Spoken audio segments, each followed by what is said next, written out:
दोस्तों, आज मैं उस टॉपिक के बारे में बात कर रहा हूँ जो नॉट ओनली डॉग हमारे आपके से भी जुड़ा हुआ है। आज मैं बात करने वाला हूँ टेटनस के बारे में। जब हमें कोई डॉग बाइट होता है या जब हमें कोई कील लग जाती है या डॉग को कील लग जाती है तो उसको टेटनस हो सकता है कि नहीं, इससे रिलेटेड, क्योंकि जब भी डॉग बाइट के केस होते हैं जनरली देखा गया है कि डॉक्टर्स उसको एंटी टेटनस का वैक्सीन लगाते हैं, टॉक्सिन्स का वैक्सीन लगाते हैं और एंटी रेबीज का वैक्सीन लगाते हैं। अब आपको एक चीज़ ये देखना होगा कि डॉग में टेटनस कितना होता है। सबसे पहले बात, डॉग में टेटनस की केसेस बहुत कम देखे गए हैं, बहुत रेयर होता है। डॉग में टेटनस होने के लिए नॉर्मल जो ह्यूमन डोज है या हॉर्स का डोज है उससे 10,000 to 30,000 मोर टॉक्सिन्स रिलीज चाहिए, तब डॉग में टेटनस होगा।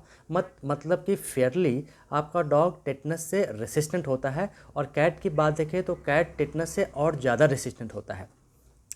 तो 90% ऑफ द टाइम आपको टेटनस डॉग में नहीं होता, आपको कोई डरने की ज़रूरत नहीं है। ज़्यादातर मामलों में टेटनस की वैक्सीन भी लगवाने की ज़रूरत नहीं पड़ती। अब थोड़ा सा डिटेल में आपको दे दूं, टेटनस है क्या, कैसे फैलता है और इसको कैसे ट्रीटमेंट होता है, डॉग में क्यों नहीं होता, कम क्यों होता है। तो अब जो मैं आगे बताने जा रहा हूँ वो जनरली ह्यूमन में भी, अगर हमें भी कोई कील लग जाती है, हमें भी डॉग बाइट होता है तो हम पे भी यही चीज़ लागू होंगी। तो आप ध्यान से सुनिएगा। नंबर 1, कोलेस्ट्रिडियम टेटनी, ये बैक्टीरिया का नाम है जिसकी वजह से ये इन्फेक्शन होता है और ये एक अनएरोबिक बैक्टीरिया है। अनएरोबिक बैक्टीरिया और एरोबिक बैक्टीरिया में अंतर ये है कि जो अनएरोबिक बैक्टीरिया है उसको जब तक ऑक्सीजन मिलेगा वो ग्रो नहीं करेगा, उसके ग्रोथ के लिए ऑक्सीजन नहीं होना चाहिए। और जो एरोबिक बैक्टीरिया होता है उसके ग्रोथ के लिए ऑक्सीजन होना चाहिए। मतलब नॉर्मली ये कोलेस्ट्रिडियम जो टेटनिक बैक्टीरिया है ये जंग लगे कील पे, सॉइल पे, हर जगह होता है जहाँ पे ऑक्सीजन अवेलेबल होता है। लेकिन चूँकि वहाँ पे ऑक्सीजन अवेलेबल होता है वो ग्रो नहीं कर सकता।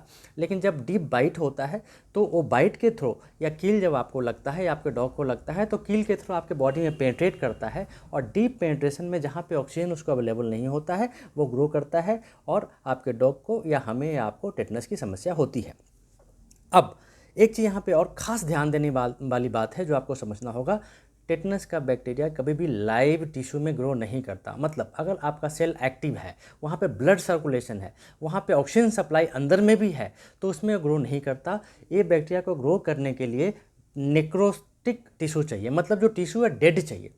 तो अगर आपके डॉग को या आपको घाव हुआ है और वहाँ पे टिश्यू नेक्रोसिस हुआ है, इन्फेक्शन की वजह से वहाँ के जो टिश्यू है डैमेज होने शुरू हो गए हैं, वो ख़त्म होने शुरू हो गए हैं, तभी वहाँ पे ग्रो करेगा। अदरवाइज अगर हमें डीप बाइट भी होता है या डीप कील भी घुस जाती है और इमीडिएटली हम एंटीबायोटिक लेते हैं, उसको कवर नहीं करते, एंटीसेप्टिक से वॉश करते हैं और उस घाव को कंट्रोल कर लेते हैं, वहाँ पर टिश्यू नेक्रोसिस नहीं होता, तो ऐसे केस में टेटनस का बैक्टीरिया वहाँ ग्रो नहीं कर सकता।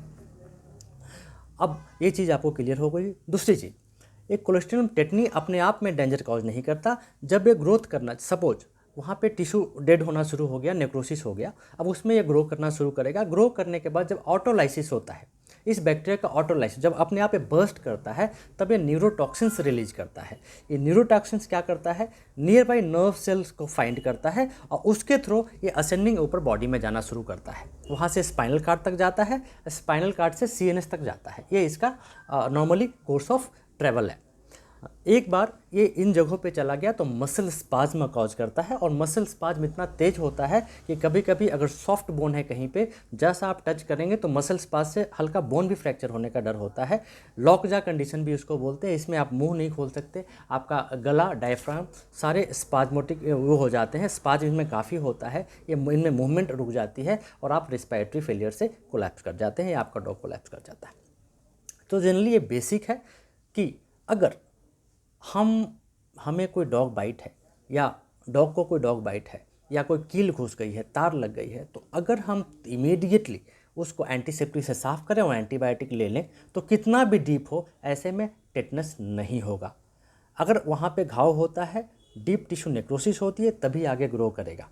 उसी समय एंटीबायोटिक लें, कोई प्रॉब्लम नहीं। दूसरी, टेटनस की वैक्सीन लेनी चाहिए। ऑफकोर्स डीप बाइट है तो हमें भी लेनी चाहिए। डॉग में चूँकि ये बहुत रेयर होता है, बहुत रेयर होता है, लेकिन प्रिकॉशनरी आप ले सकते हैं। ज़्यादातर डॉक्टर इसको रिकमेंड भी नहीं करते, क्योंकि rare of the rare cases देखा गया है कि डॉग में टेटनस होता है। सिर्फ अगर आप वुंड मैनेजमेंट करें, आपको टेटनस की वैक्सीन लेने की भी जरूरत नहीं पड़ती।